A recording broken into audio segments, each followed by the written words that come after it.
Thank you, Member for Gympie. I call the member for Redlands. Thank you, Deputy Speaker. I rise in this House today to support the passing of the Human Rights Bill 2018. This is a historic moment in time for Queensland legislation.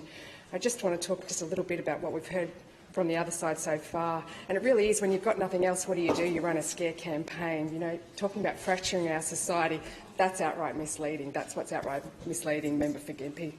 The introduction of this human rights legislation it will protect vulnerable Queenslanders. It's a fundamental right that should be enjoyed by all people. And it is all about our values. Human rights are standards that allow people to live with dignity, freedom, equality, justice and peace. Every person has these rights. They should be guaranteed to everyone without distinction of any kind. Human rights are essential to the development of individuals and communities, and this legislation consolidates and establishes statutory protections for certain human rights recognised under international law. And as the member for Macalester highlighted in her contribution, importantly, the inclusion of rights to health and education services. I'd like to congratulate the committee chair for his tireless work over many years in the human rights space. The member for Toohey has been a lifelong passionate advocate for human rights.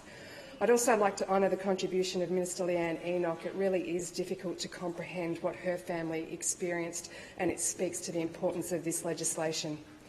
In passing this legislation, Queensland joins Victoria and the ACT to legislate for such protections and freedoms. And I think, again, you know, their society is not fractured and falling apart on the back of this legislation. The submissions spoke at length The submissions spoke at length to the Victorian framework for which this legislation has been drawn upon. This bill seeks to introduce the right to recognition and equality before the law, the right to life, protection from torture and cruel, inhuman or degrading treatment, freedom from forced work, freedom of movement, freedom of thought, conscience, religion and belief, freedom of expression, the right to peaceful assembly and freedom of association, the right and opportunity to take part in public life, the right to own property, the right to privacy and reputation, the protection of families and children, the right to enjoy culture, the recognition of distinct cultural rights of Australians' First People.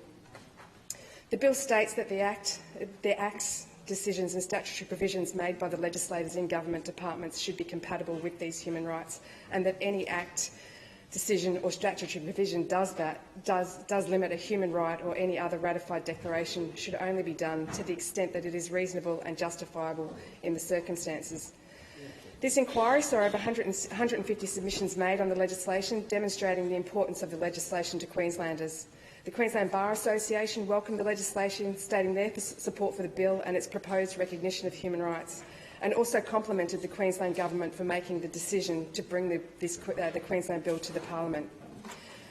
University of New South Wales Dr Janina Broey and Professor George Williamson submission advised that Queensland's Human Rights Bill follows a similar model as the human rights legislated in the United Kingdom, New Zealand and also the ACT and Victoria.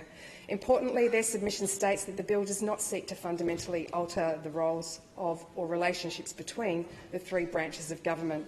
What the bill does is it seeks to encourage dialogue about human rights, protection between the branches and foster a human rights culture within government. And I think that that's really important, that this is a significant cultural change for government.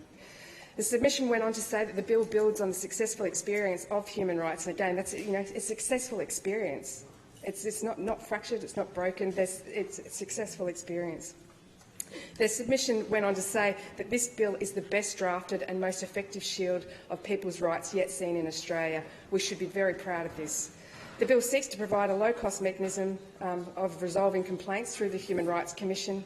We are placed here in this House to make this historic change for Queensland, and it is without any doubt that a federal Bill of Rights would be a great thing for the people of Australia. But as is often the case, it is our Palaszczuk Queensland Government that leads the way.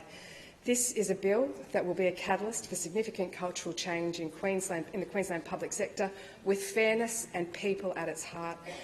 Madam Deputy Speaker, I commend this bill to the House. Thank you, Member for Redlands. I call the member for Moggill. Madam Speaker, I rise to make a contribution